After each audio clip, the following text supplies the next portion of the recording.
هو القرآن والفرقان، إليه تنصت الأكوان، وفيه تعطر الآذان والقرآن. أعوذ بالله من الشيطان الرجيم. بسم الله الرحمن الرحيم. قاف والقرآن المجيد بل عجبوا أن جاءهم منذر منهم فقال الكافرون هذا شيء عجيب أإذا متنا وكنا ترابا ذلك رجع بعيد قد علمنا ما تنقص الأرض منهم وعندنا كتاب حفيظ بل كذبوا بالحق لما جاءهم فهم في أمر مريج أفلم ينظروا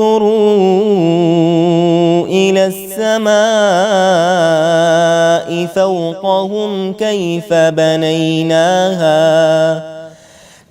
بنيناها وزيناها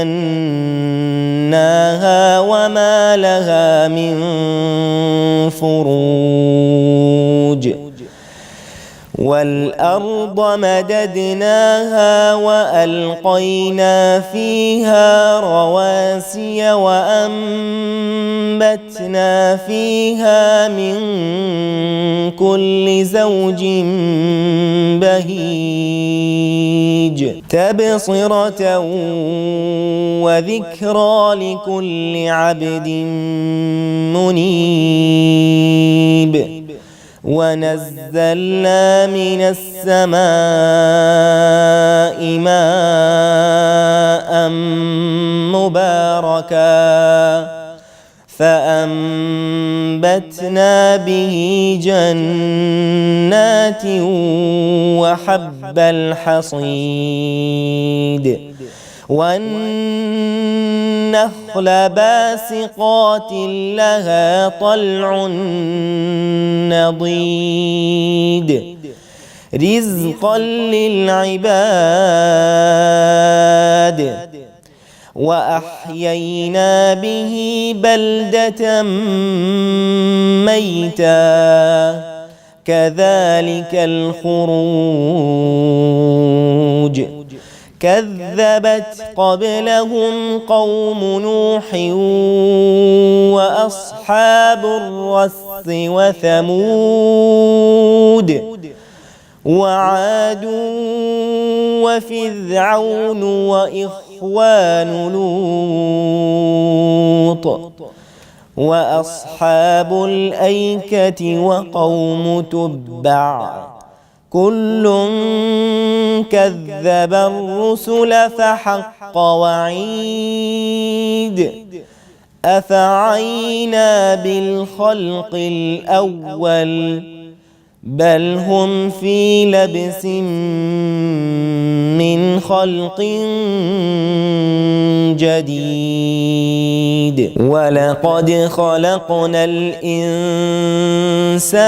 ونعلم ما توسوس به نفسه ونحن أقرب إليه من حبل الوريد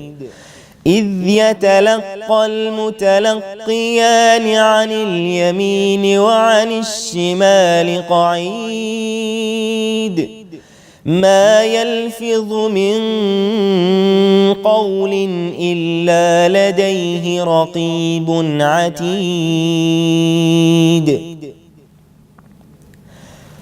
ما يلفظ من قول إلا لديه رقيب عتيد وجاءت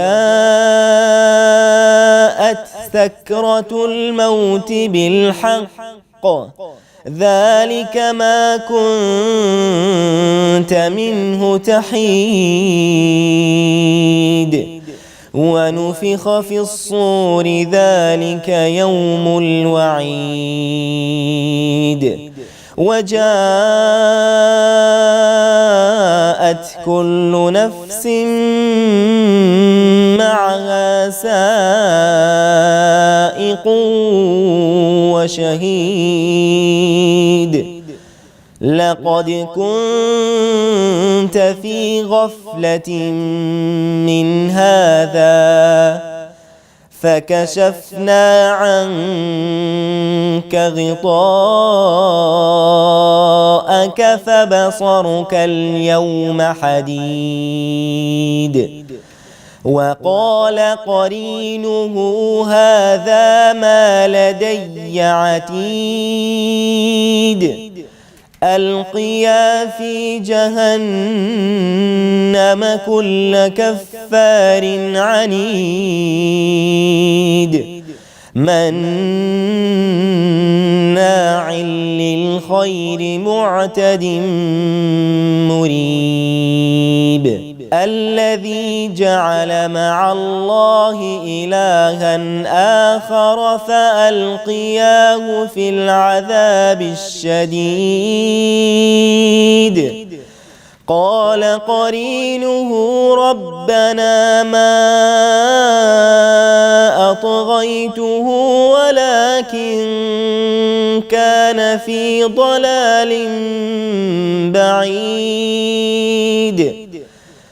قال لا تختصموا لدي وقد قدمت إليكم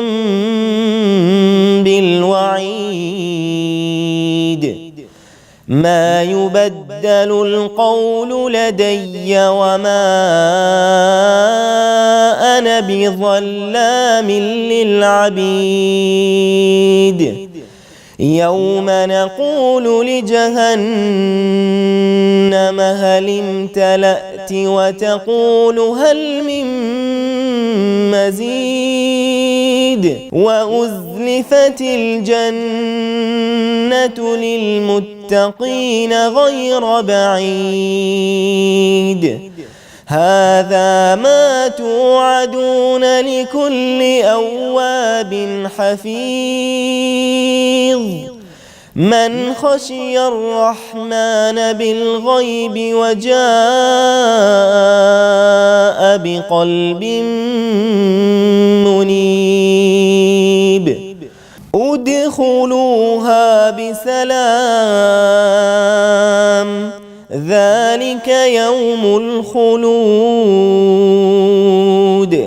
لهم ما يشاءون فيها ولدينا مزيد